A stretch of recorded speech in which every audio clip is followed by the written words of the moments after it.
Hai, Assalamualaikum. Kembali lagi kita minggu ini di Sembang Santai bersama Rich Reka. Saya Adila Azmi dan pair saya hari ini Izzati. Betul. So Kak Mat, minggu ni Kak Mat nak buat topik apa dengan saya? Nervous ni? Nervous ya? Ya. Okey. Topik ni ni memang makanan Izzati lah. Toilet renovation. Betul. Izzati suka tahu buat apa? Renovation untuk toilet ni. Dia suka cantikkan toilet. Nak buat toilet, cari saya. Betul. Throw your hands up if you with it. Drop it.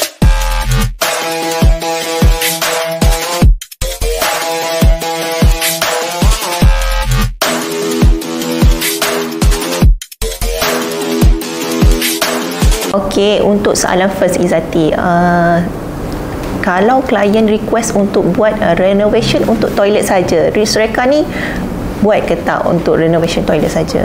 Tak, kalau tak buat tu favourite saya kan. Tapi bukan toilet je. Kalau sekecil-kecil vanity cabinet pun kita buat. Tapi mostly kita akan buat dulu lah dengan renovation toilet, which is kita akan hack toilet lah. Toilet retiling. Biasanya kita akan retiling, rearrange dan juga kita buat kabinet untuk toilet lah, untuk cantikkan lah, makeover the toilet. Sebab toilet ni selalu susah nak makeover kalau kita tak hack the tiles. Kalau kita, so tiles tu memang kena buka lah. Betul. Buka semua, kalau, baru nampak mood baru. Betul. Kalau nak betul-betul renovate toilet, memang kena hack semua toilet punya tiles lah. Unless sebab kalau kita tak hack toilet punya tiles, nanti kita tak boleh ubah kedudukan sebab piping dia tanam dekat dalam. Sebab tu yang kita akan nak make over toilet first kali, cost impact lah. Cost impact sebab bila kita hacking, kita akan kena buat waterproofing baru dan juga kita akan alih piping. Kat situ cost impact bila kita renovate toilet. Dia nampak simple tapi dia cost wise sangat tinggi lah. Kalau contoh klien request nak tukar tiles dekat floor saja, wall nak remain, boleh ke Izzati? Okey, yang itu boleh dengan tak boleh tu kena tengok pada site condition sebab kita akan hack pada floor punya tiling. Tapi along the way bila kita dah buat kerja, dia akan effect. Bila kita hack lantai, mungkin akan effect juga dekat skirting, wall tiles. Itu yang sebab kita tak boleh cakap, depends on site condition. Kalau tak ada alih pipe ke, maybe boleh lah kan? Betul, boleh. Tapi biasanya bila kita dah hack flooring ataupun wall tiles, sebab kita akan waterproofing balik. So bila kita nak waterproofing tu, kalau kita buat lantai saja pun tak guna. Sebab kalau yang wall tiles tu atau piping dekat dinding yang ada leaking, itu kita nak susah nak cakap. Bila kita dah guna baru kita tahu. Kiranya kalau ada masalah waterproofing sahaja, maybe boleh lah tukar floor tiles saja. Kalau kita kata nak mood baru tapi dengan limited budget, kita tukar floor tiles saja dengan buat kabinet sikit. Boleh dapat mood baru. Betul, boleh dapat mood baru. Sebab kebanyakan renovation toilet ni dia benda yang bukan direct macam kita buat kabinet. Contoh kalau nak tambah lampu, nak buat wiring lampu, nak tambah plug point untuk hair dryer ke, untuk shaver ke, itu semua kena tanam dekat dalam. Kena hack lah. Sebab itulah kita akan hack. Kalau nak buat toilet memang kita prefer lah at least one side kita akan hack dan retiling at dengan least lantai. Satu side wall sajalah effect. Betul. Macam tu juga kalau kadang-kadang owner mungkin dia tak mungkin untuk home owner lah kan, dia kurang jelas ataupun pasal shower. Contohnya macam nak pasang siapa tu kita kata water heater ke, heater air panas tanam dalam ke tak, itu semua kita kena tengok pada rumah dan set condition masing-masing. Kadang-kadang ada juga certain benda-benda teknikal yang untuk tukar, nampak macam simple, tukar shower je, tapi sebenarnya shower-shower yang sekarang ni dia akan affected dengan piping rumah asal lah selalunya. So dia tak boleh simply tukar macam tu je. Kita kena tengok juga. Untuk kos pula, untuk renovation toilet ni berapa selalunya kos dia? Untuk renovation toilet, standard toilet dalam 4 kaki kali 7 ke 8 kaki lah kan. Dia boleh starting price daripada 18,000 dan ke atas. 18,000 ni maksudnya termasuk include sanitary fittings ke? Yang ini kita boleh kata bergantung juga. Apa ni kita panggil wet work sahaja dalam 18,000 sebab kita kena retailing, kita kena pecah, buat piping baru dengan beli tiles baru. Kalau dengan sanitary fittings plus minus dalam 20k sebab WC, shower pun depends juga. Kalau beli yang biasa-biasa tak ada sampai 20,000. Tapi kalau klien nak beli sendiri pun boleh kan? Kita akan prefer klien beli sendiri sebab kita tidak menjual loose punya item lah. Cuma kita boleh suggest. Kita boleh suggest. Sebab dalam pasaran ni ada banyak yang mungkin kita tak terfollow dengan ada yang air dari ceiling lah. Betul. Shower Macam-macam dari ceiling lah. Shower kan nanti air menitik-nitik tak macam hotel. Semua ada. Dan nanti lagi senang kalau home owner pergi dekat showroom yang jual sanitary dan lebih understanding lah benda tu. Boleh pilih yang mana satu yang Yalah, yang mana satu yang dia suka. Brand apa. Kadang-kadang owner ni nak pilih brand. Betul-betul. Selalunya diorang akan prefer brand. Kita boleh propose the mood and the conceptual.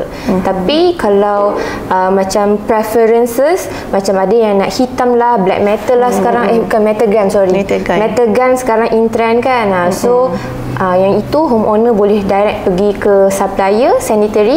Kita boleh suggest tapi kita prefer diorang boleh beli sendirilah. Okey. Untuk pemilihan tiles dekat toilet, adakah memberi impak untuk impak mood baru? Untuk toilet sebenarnya dia nampak kecil tapi dia main peranan dia besar sebab toilet ni ruang dia tak besar. Jadi pemilihan tu dia lagi penting sebab pembahagian ruang untuk sinki dia depend juga pada kedudukan pintu. Kedudukan pintu, shower dan juga sinki selalunya. Tiga benda ni penting. Kedudukan shower ni kadang kalau yang existing kita tak boleh buat apalah, so kita boleh make good saja. Kadang sekarang ni yang main peranan toilet yang in trend modern adalah klien lagi suka dia ada built-in punya shower punya kotak tu. Shower punya tempat susunan fittings tu dia built-in. So nanti kita kena buat barulah. Sekarang ni kita kurang beli fittings untuk toilet, kecuali sekarang orang dah prefer something yang glass shelf, yang built-in punya concrete. Tapi toilet ni memang kena pilih betul-betul sebab dia ada 4 side of the wall. Dia nak cantik tapi dia kecil, dia kena hati-hati pilih tiles sebab ada yang tiles dekat lantai dia kasar. So dia tak boleh pakai dekat dinding. Tapi kita boleh be kreatif. Tapi kalau dekat toilet pun sebenarnya dekat lantai tak boleh kasar sangat sebenarnya. Betul. Kalau kasar sangat bila kena sabun dia susah nak cuci. Susah nak cuci, betul. Yang pemilihan tiles pun memang penting dekat toilet. Sebab selalu orang consider untuk tiles lantai tak licin, tapi sebenarnya yang kasar tu kalau cuci memang susah. Yang memang tu sebenarnya yang kasar sebenarnya untuk outdoor, bukan untuk toilet. Betul-betul. So macam itulah toilet ni dia ada certain restriction lah sebab kita sebagai orang Asia dan duduk kat Malaysia penggunaan air tu sangat tinggi. Memang kadang-kadang selalu kesukaran kita adalah bila klien bagi kita reference, foto reference kita ambil daripada Pinterest ataupun mana-mana web kan, itu adalah penggunaan westerner, which is diorang less guna wet toilet lah. So tiles tu nampak cantik, cuma bila kita duduk dekat di udara, suhu dan kelembapan Malaysia, penggunaan dia akan mudah jadi berlumut untuk certain tiles cantik tu. Bukan kita tak nak suggest stain sabun tu sendiri. Sabun. Lepas tu lagi satu sebenarnya kita punya norms dekat Malaysia adalah kalau nak cuci bersih je pakai apa? Clorox. Tapi sebenarnya toilet even biasanya lah any surface kan, bila kita pakai Clorox atau acid itu yang buatkan tiles tu jadi faded. Pakailah brand apa mahal macam mana pun Clorox tu akan faded. Biasa orang akan cuci pakai mild sabun lah, macam sabun mandi, sabun baby, itu lebih efektif sebenarnya. Dan bila toilet kita pakai tiles yang grouting kecil-kecil, itu mudah naik lumut dan berwarna hijau. Kena rajin lah yang tu. Kalau yang nak cantik tapi kena rajin. Okey.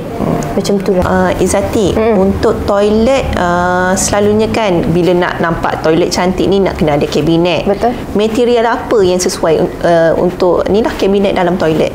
Okey, kabinet yang sesuai mengikut ketahanan air dan juga penggunaan toilet di Malaysia. Kita kena cakap tu. Biasanya kita akan propose, dulu kita pakai body aluminium, tapi sekarang kita dah tak pakai. Kita pakai body blockboard, pintu kabinet kita pakai laminate, which is dua tu memang akan tahan air. Memang tahan sama macam aluminium ke blockboard tu? Betul. Kalau untuk material blockboard memang dijamin dia water resistant, tapi dia bukan waterproof lah. Waterproof ni meaning kalau terendam lah air yang lama macam banjir, dia akan rosak lah macam mana pun. Tapi kalau blockboard ni setakat untuk penggunaan toilet dan air kelembapan, dia boleh tahan, tak mudah rosak. Rizreka ada buat dekor-dekor ke kat toilet Zati? Takkanlah, tak ada. Semua bucu ruang kita buat. So kalau dekat dalam toilet pun, contoh decoration atau dekor atau styling toilet tu, dia akan related tu dengan tiles dan juga ni lah kita panggil toilet fittings. Nak pakai shaft macam mana, berapa layer, towel rack nak letak kat mana pun kita buat. Nak hidup kena letak pokok. So kalau nak wangi, ini takkan tak wangi lagi. Untuk toilet, untuk penggunaan toilet akan wangi sebab less than 100 square feet pakai satu je pun dah wangi. Nak mood toilet macam hotel, macam spa, boleh try letak ni kat dalam boleh toilet. Dapatkan. Betul, boleh dapatkan. Untuk promo raya ni kita ada diskaun dan juga combo price. Boleh check dekat kita punya TikTok dan juga IG untuk update lah. Betul. Izzati, tak lupa juga kalau nak toilet cantik, lighting pun memainkan peranan penting. Betul. So ala-ala dah hack satu toilet tu, bolehlah buat toilet fancy-fancy. Nak lampu gantung sana, lampu gantung sini, lampu gantung kat lantai. Itu tak boleh lah. Jangan. So nak toilet cantik, boleh cari Rizreka. Betul. Okey, sampai sini saja perkongsian kita pada hari ini. Okey Izzati, terima kasih banyak-banyak. Okey, you all jangan lupa untuk nak dapatkan toilet cantik, boleh contact kami. Untuk nak buat home styling saja pun boleh juga, boleh contact kami. Betul. Untuk dapatkan free home styling, nak home styling untuk toilet sahaja, boleh contact kita punya team dan juga follow kita punya social media. Ada berapa Kak Mat? Di Facebook, IG, TikTok dan YouTube channel untuk follow up kita punya promo home styling, free home styling termasuklah toilet. Contact team untuk If you with it, drop it.